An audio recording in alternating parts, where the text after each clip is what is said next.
Bienvenidos a Museos Inteligentes, primer podcast dedicado al análisis de tendencias museológicas de América Latina, completamente desarrollado en español.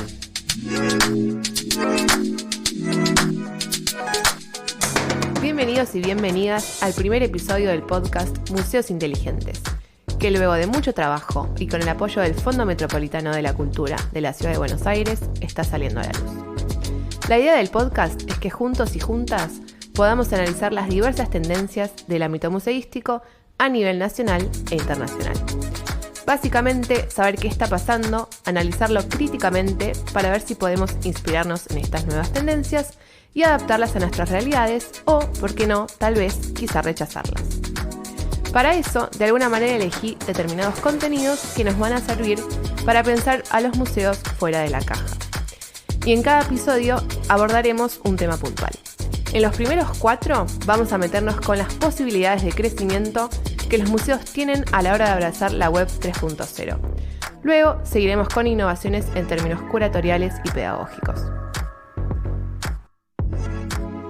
Ahora sí, ya estamos en condiciones de presentar formalmente el tema de este episodio: museos y economía creativa. Y aquí una pregunta que creo nos puede ayudar en este camino. ¿Puede un museo ser un agente activo de la economía creativa, también conocida como economía naranja, y a la vez un actor que resguarda la memoria colectiva? Ahora bien, primero tenemos que saber qué serían las industrias culturales o creativas. Y para eso tenemos el testimonio de Andrés Gribnikov, que es el director ejecutivo de la Asociación Amigos del Museo de Bellas Artes de Argentina, y nos ayuda entonces a entender este concepto. Las industrias creativas representan un sector de la economía que realiza actividades ligadas a la cultura y la creatividad.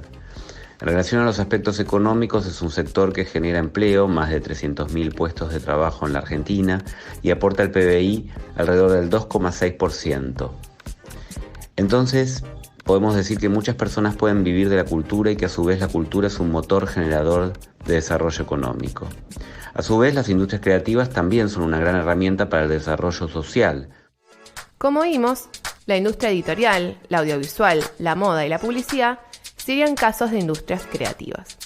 Es decir, son sectores en donde la creatividad y la innovación están involucrados. De ahí lo difícil de delimitar este sector. Podemos hacernos otra pregunta.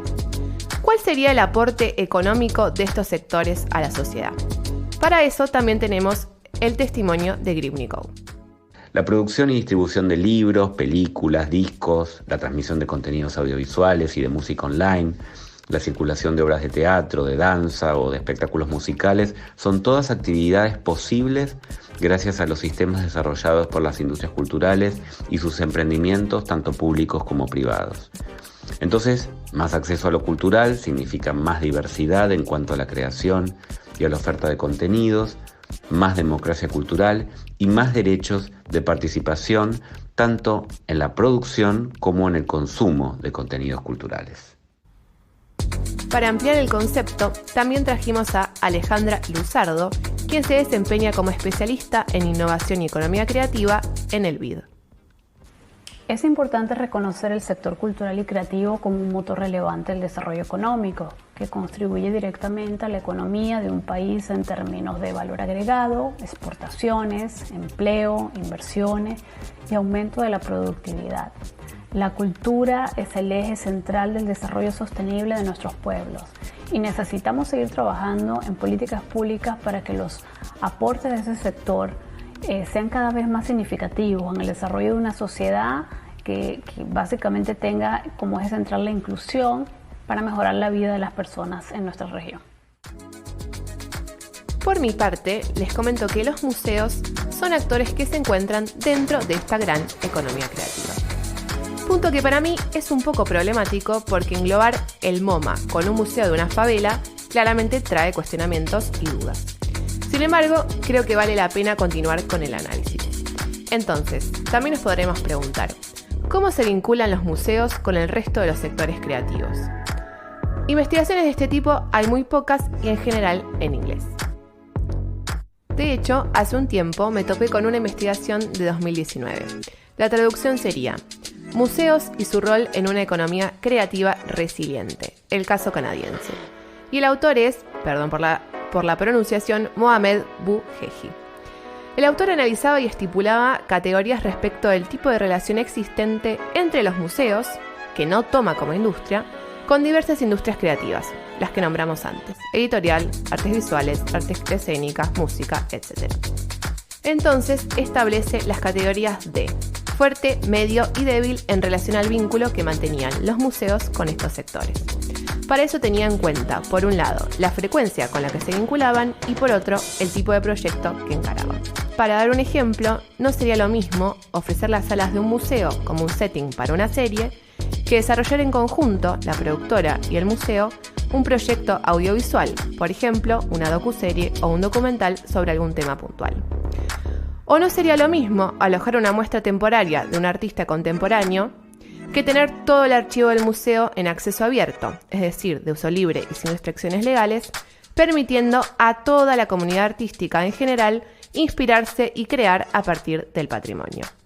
Sobre este punto, Gribnikov nos da su testimonio.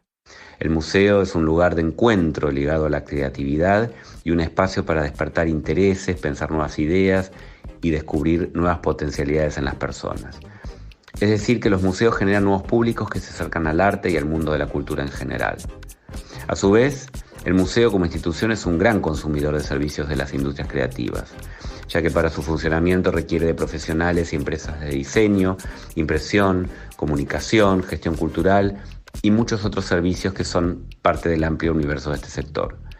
Ante el avance de las nuevas tecnologías, los museos utilizan cada vez más los bienes y servicios que brindan nuevas oportunidades de contacto con sus públicos: páginas web, redes sociales, aplicaciones, códigos QR, podcasts. Son algunos de los nuevos soportes que son parte de la cultura digital en la que hoy estamos inmersos, y los museos cuentan con estos recursos para cumplir con sus objetivos de investigación, difusión y mediación con sus visitantes. A partir de estos ejemplos, podemos llegar a dos conclusiones. La primera es que los museos siempre se han relacionado con las industrias creativas, en mayor o menor medida.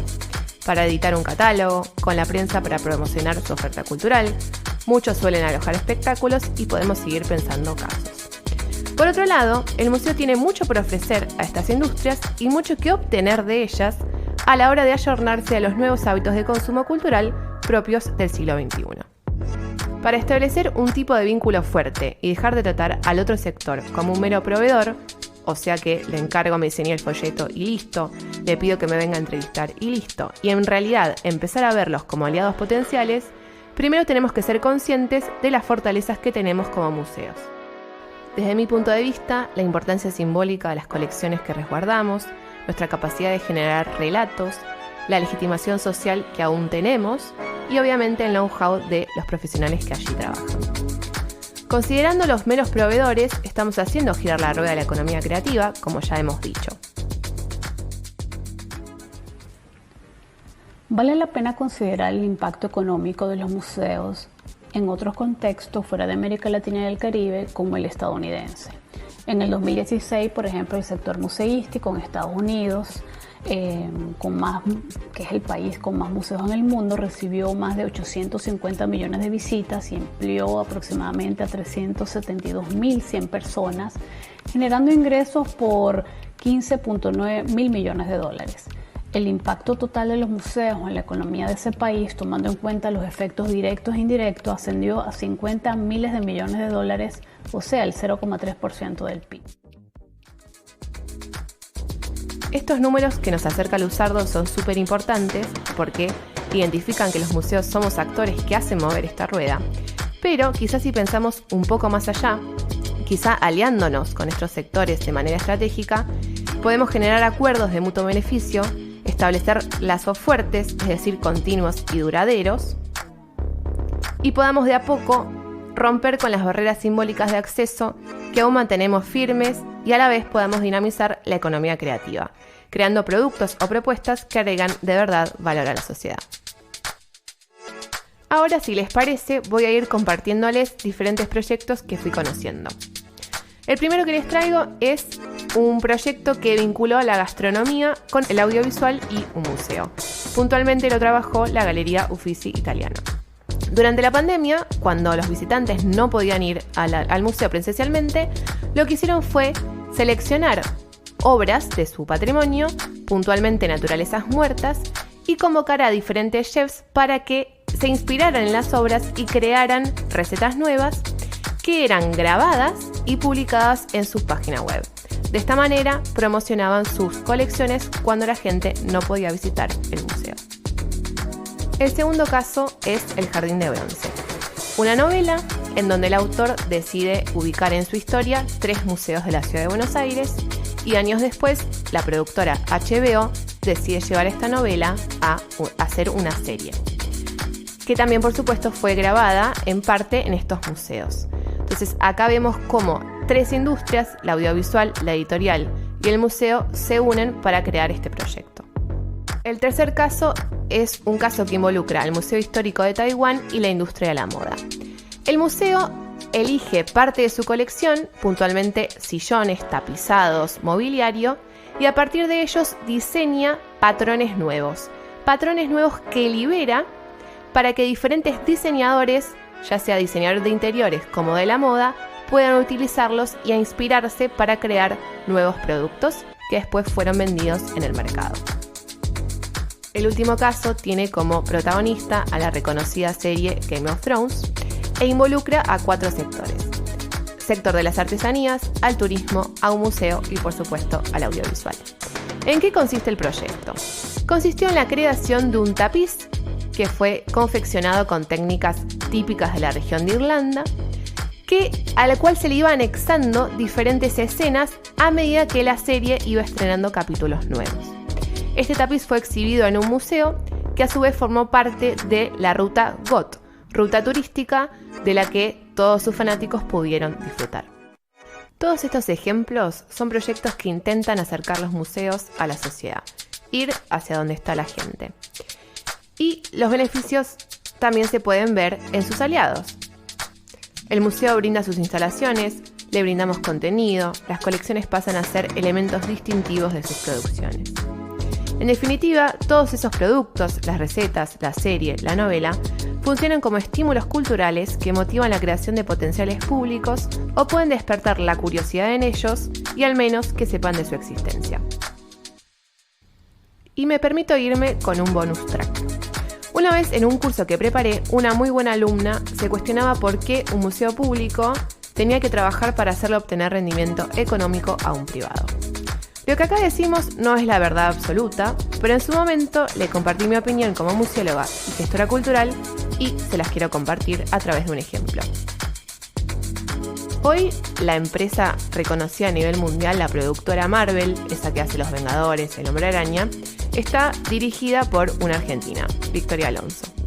No sé por qué cada vez que miro alguna película de este universo aparecen museos y si no hay museos, suelen rodarse en diferentes ciudades del mundo.